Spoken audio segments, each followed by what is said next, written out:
What's going on, everybody? It's your boy C-Zar, and we are going to talk about a little bit of perspective today in the crypto markets. We're going to go over a little perspective, and what I mean by that is there's this potential narrative thought perspective, I guess, that I'm trying to offer that I've considered ever since the strategic reserve came out for crypto, for Bitcoin, for all that in the United States, and I've brought it up a few times on this channel, but I've it's finally been confirmed. It's finally been confirmed. My theory, my thesis, it has been confirmed, and I'm sure I'm not the only person who's had this theory. It's a very logical theory. It makes sense. It's not like this far outreached. I'm a genius for thinking about it, but it's a logical thought that might be less obvious because it's shadowed by a more logical, more obvious thought. Okay, let me explain that if that doesn't make sense.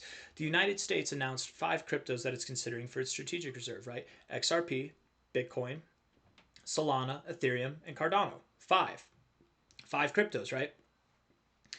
The obvious thought, we're going to start with that. What's the obvious thought behind that? And then the obvious logical thought, and then the less obvious but still logical thought. Okay, the obvious thought is, oh, well, there's going to be an arms race around the world now. All the governments, all the wealthy people around the world, they're going to start acquiring these 5 cryptos because if the United States is sucking up all the liquidity, they're going to want to get their hands in before these coins go off to the moon, and that's a logical line of thinking.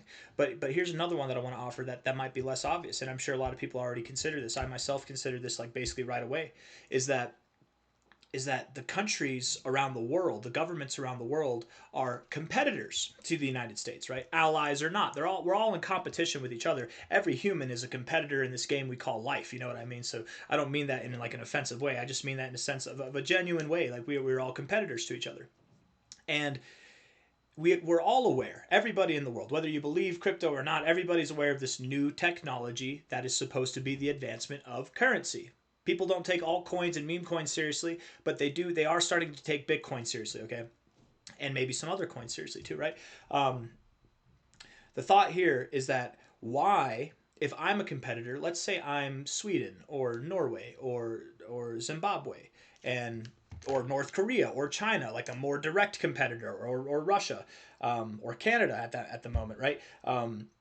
If I was a competitor, would I want to buy and therefore pump your bags, United States, and just buy those 5 coins just because you bought them? Or would I want to look for coins that have more potential than even the 5 that you chose, right? Bitcoin's a safe asset. No one's going to argue that. XRP is a safe asset. No one's going to argue that. Ethereum is a safe asset. Nobody's going to argue that. Maybe people argue it now, but they give it time. They can't argue that. Solana and Cardano, I think they're safe assets in the crypto space as far as that goes, but for the long term, I don't know. I don't expect all 5 of those cryptos to stay in the reserve forever. I think that we're trying it out, right? And I think a lot of governments, a lot of wealthy people are going to be trying it out, but they're not going to be trying it out with those 5 currencies. They're going to be looking for what are the ones that are better, right? There's a sea of currencies out there, of cryptos. What about the ones that are better? What about coins like Litecoin? What about BNB, Binance token? It's been in the top 10 like its whole damn life. It's been reliable. It even has more tame bear markets than Bitcoin does. BNB, Binance, is the only coin that drops less than Bitcoin in a bear market, other than USDT or USDC. But Litecoin, BNB, Bitcoin Cash, Monero, all these OG coins, if this is your first cycle, you might be like, what are these coins? I've never heard of these coins. Yeah, people don't talk about them, but they've been around. And they've had higher lows cycle after cycle. Even if they've been consolidating and had lower highs or the same high cycle after cycle, they're consolidating. They're not forgotten about coins. Digibyte could be one of those.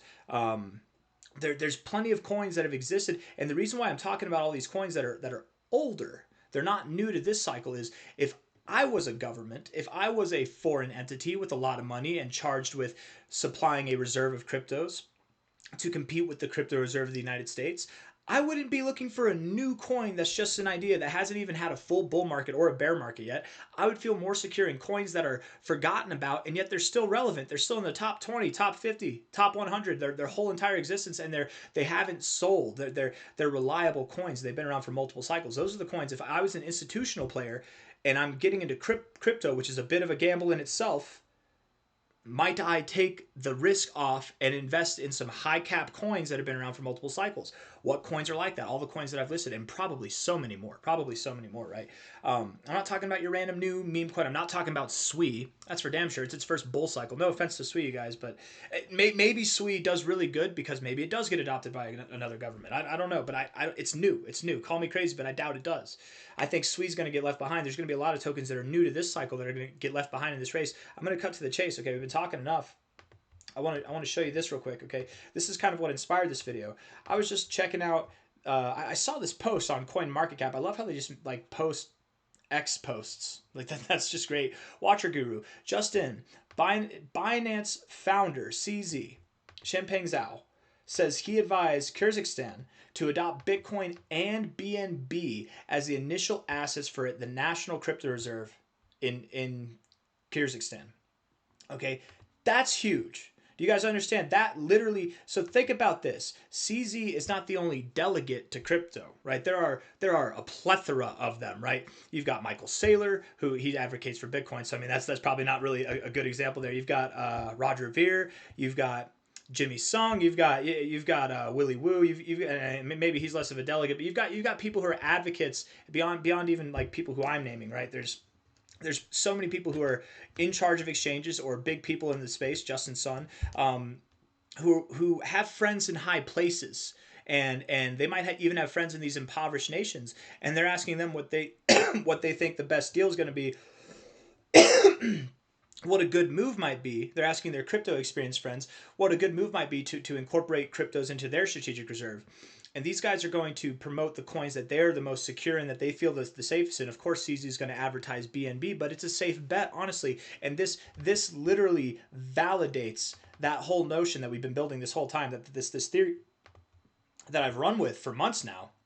And I'm not the only person, right?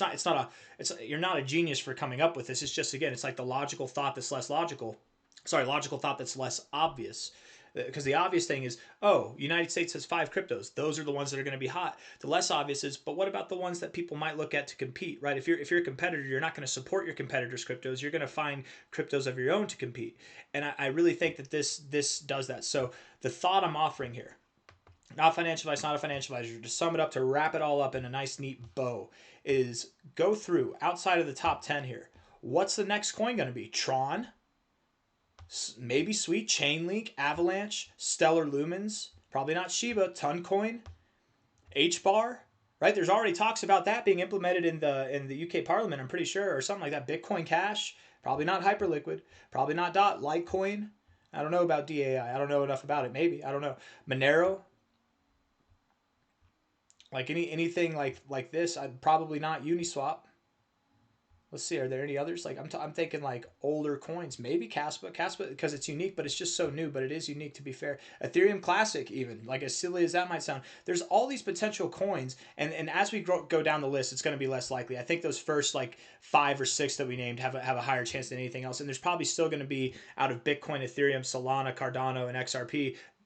Other countries will acquire those too, but they're going to look for their own plays. And to me, if I'm just speaking bluntly, the ones that I think are the most obvious, in my opinion, would be probably Chainlink, maybe Stellar Lumens, but genuinely, I think Bitcoin Cash and Litecoin are the next on the chopping block. You're going to see these 2 cryptos likely be incorporated in various foreign or other governments. It might not be foreign to you wherever you are living in the world, but multiple government crypto reserve statuses. That's my thought. That's my thought there, and we'll see how that goes. But even just beyond these 2 coins, what's the next one going to be? Toncoin, maybe. Tron probably will be one. Dogecoin, probably not. No one's going to make a meme coin their strategic reserve. Maybe though. I don't know. Maybe there will be some country that's crazy enough or bold enough to do that, but. That's it. That's the whole perspective. It's happening. It's happening right now, you guys. And it's not officially declared, but if these discussions are being had in one country, in Kazakhstan, if it's being had in one country, where's the damn note right here? Yeah.